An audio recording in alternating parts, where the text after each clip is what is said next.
Hi there, families. I am so glad that you are back so that we can talk about active labor, the real work of birth. In this video, we're just going to talk about, well, how is active labor different than early labor? And what should you expect?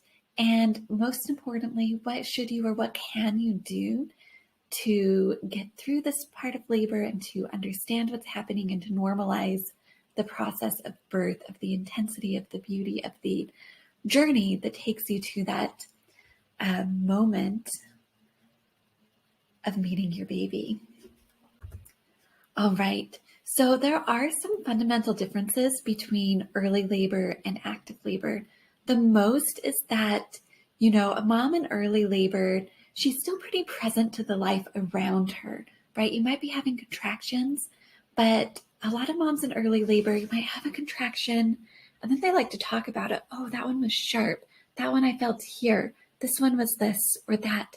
And you're really in this outward and chatty, gathering your friends and your family and reaching out for support.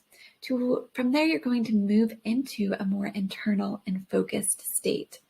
I think most of us are really familiar with what this looks like in other parts of life. For example, when we're doing a workout, when you're preparing for the work and you're like, if you're preparing for a game or you're preparing for a run or you're doing the early part of a yoga class, you're often thinking at the beginning, like, oh, hey, you're connecting with people and you're doing some of the work. But later, as you get into it, you're very absorbed by it. I love this picture of this guy about to start the race because you can just see there is literally nothing that could distract him from what he's doing in that moment, right? Another very, very normal thing that I want to point out about the difference between early labor and active labor is that it takes time for that hormone flow of the oxytocin and the beta endorphins and all of that stuff that's giving you that natural pain relief, that's helping you through the work to really get going, right? So in the beginning, we need to gather support because we need to be around people that will encourage us and that will tell us that we're doing good and that's going to tell us that things are okay, because we haven't yet seen that feedback loop of, oh my goodness, can I get through this contract yet? Yes, I can. And as you reach that security of knowing you can do it because you already did get through one and you have gone through one and you can do the next one, it actually, in a way, even though you're becoming more absorbed by it, becomes a little bit more easy because you're having more internal relief. So as you're just going through labor, just remember, you do a lot of work, whatever sport it is that you do, or whatever difficult things that you've accomplished in your life, you have tools, especially mental tools, that got you through it. Yoga is work, dancing is work, rock climbing, so much work involved. But you guys, so incredibly fulfilling, right? Because you have that hormonal loop that's supporting you through the process where you do the hard thing and you get such a great hit of those great feel good hormones through your body. And you will never experience that so greatly through birth if you are supported, if you are safe, if you are in a great environment to give birth. So I just want to encourage you that when you are supported and you're given the space to go within, that almost every mom that I've been with has discovered this great power within themselves as they give birth and see just how incredible they are. It's a great moment to fall in love with your body, to fall in love with your power, to fall in love with what you as a person can do. Now, let's talk about the pain during labor a little bit, because it does change as you're going into active labor. And I know we've talked about this cycle before, the fear, tension, pain. This is when you're really going to have to decide how you're going to respond to contractions. If you're going to, ow, ow, ow, ow, ow, try to avoid them, which is very normal, especially at the beginning, or if you're going to learn how to surrender and let them wash over you and through you and make that decision that you are going to do it. With pain, we so often are trained to think you put your hand on the stove, it hurts. So pain tells you there's a problem. And in labor, the work, just like the work in an intense exercise, you're always trying to observe the difference between what is work and what is pain, and how do you stay out of pain and into the work, right? In labor, a lot of this has to do with your mental override. You're experiencing the pain and then you have a reaction to it, right? So sometimes it takes time to find you have the pain and you have the reaction, and they happen really close together. And as labor progresses, as you go through more contractions, you find that space between the input of the pain and the reaction of your body. Oh my God, that hurt too. I am safe. And I want you to really think through other hard things that you've done in your life, because I guarantee you, no matter who you are, where you've come from, what you've done in your life, you have had times where you've had to learn how to use your brain to override the fear, a sense of pain, or a sense of this might be too hard, right? Because those thoughts are your worst enemies and also your best friends, right? Because as you discover that you can overcome that, and you have this beautiful process of overcoming your fears and your doubts, that you're actually supported, and your physiology is able to take you through that process of birth and bring your baby to you. So one thing I would encourage you to do is look for that moment of reaction in the fear, tension, pain cycle, and then choose, okay, I had a moment of fear, but I'm going to mental override that and say, you know what? I am safe. My baby is safe. My body knows exactly what to do. And if you think about your own life and how you have probably gone through hard things before, your body already knows a lot about how to cope with pain. What does your body already know how to do to cope with pain? If you think about that question and ponder on it, I bet that you will find a lot of things that you already know how to do and that you can take from other areas of your life and put into the situation of birth. I always like to share this quote because it is something that I hear over and over and over from dads and other birth partners, that they have never been so amazed by their woman as they go through this process of overcoming the doubt, overcoming the fear, and moving into birth, that this transition from early labor to active labor really brings you to a special and beautiful internal place where it's just amazing. It's like she found an entirely new part of her as she gave birth. It was so humbling to witness. I love her and respect her in a whole new way. I've heard so many partners say that about their wives, about their girlfriends, about their partners as they give birth. All right, so what does your body already know how to do? Well, let's talk about a few things that you may want to use as we explore that question. Think about what's worked for you in the past, and we'll go more into more pain coping strategies later, but I want to help you with that mental override part right now if we can. So the first is that you already know how to breathe, right? So at the beginning of your contractions, especially if you're having that really tense reaction to it, which is totally normal, start by taking a really deep breath, similar to what we did with that 4-7-8 breathing technique, except for this time, instead of like counting the 4, the 7, and the 8, we're going to just take that pattern and use it in a more loose and organic way, right? You're going to take a deep breath in, hold it for just a moment, and then instead of just counting to 8, breathe out slowly and try to count as high as you can, trying to get all the way to 20. 1, 2, 3, 4. You may only get to 5 or 6. You may get to 8 or 9. You may even get to 20 over time practicing. It doesn't really matter. The point is that your contraction is going to rise, reach a peak, and fall. And if you're breathing through that, your body's getting more oxygen, your body's able to move, your baby's being supported.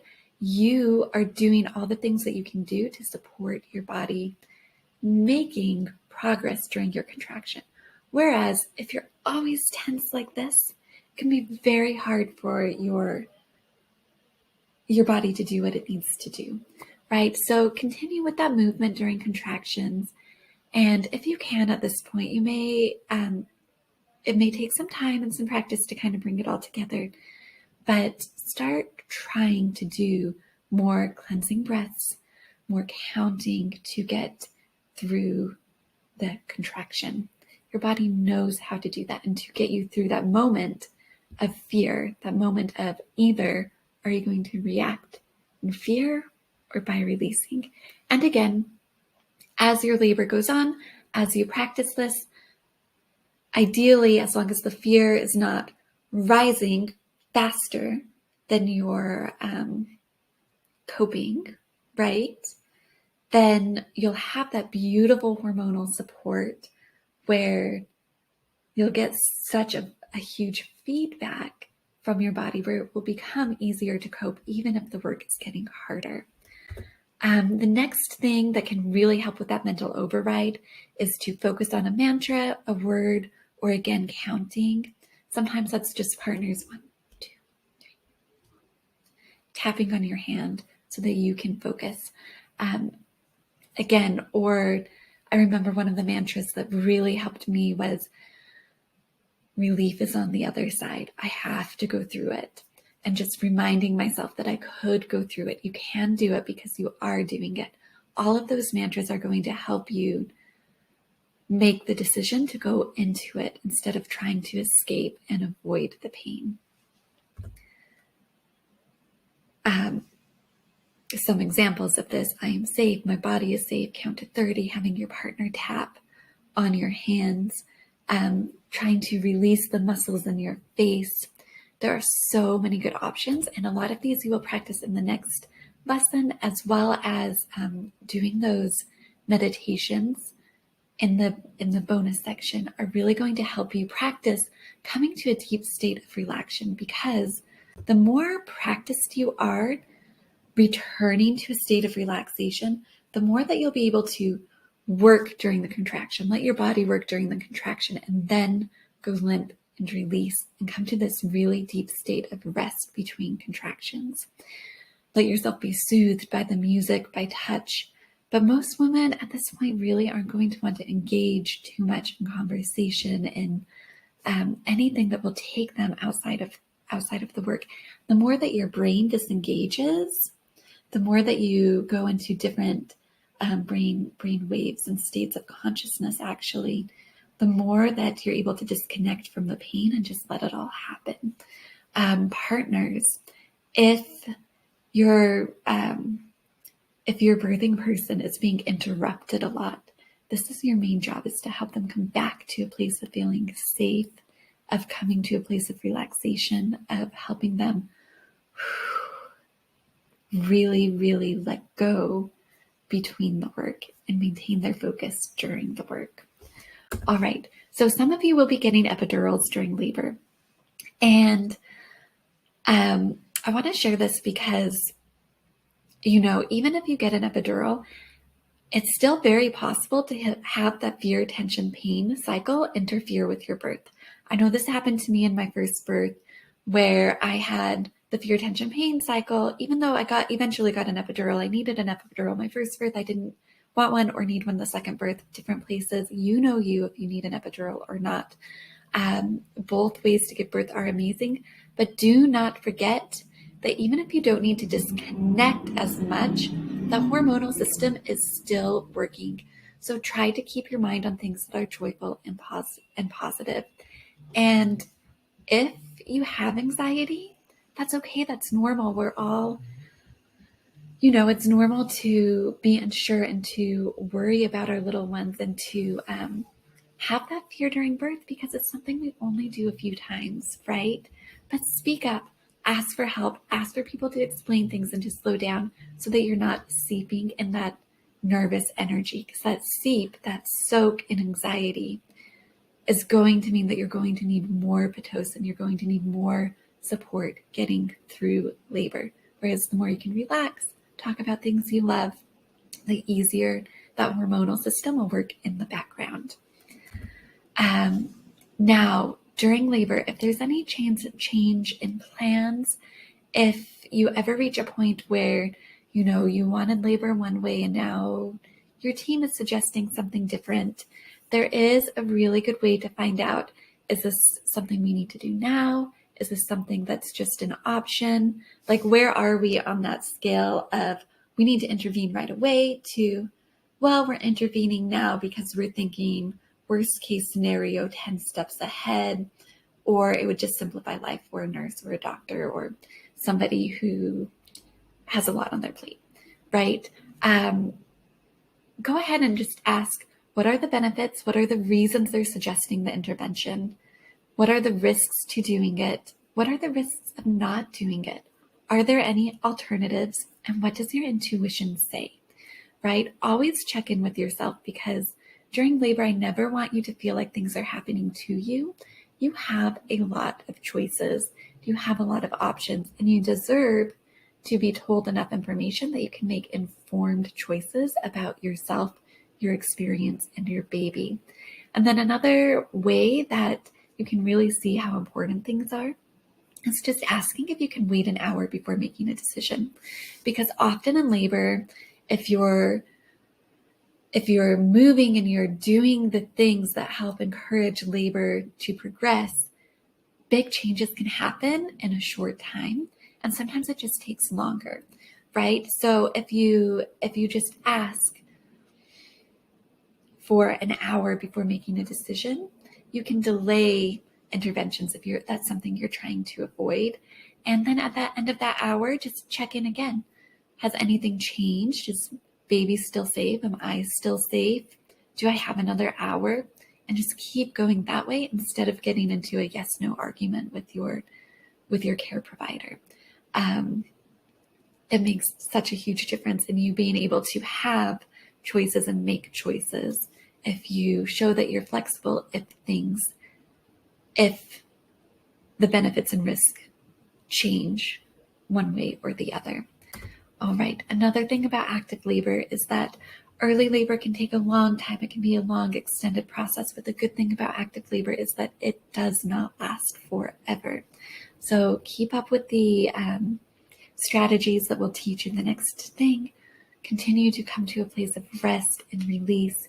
And just know that if you have made it this far, you are so close to meeting your baby.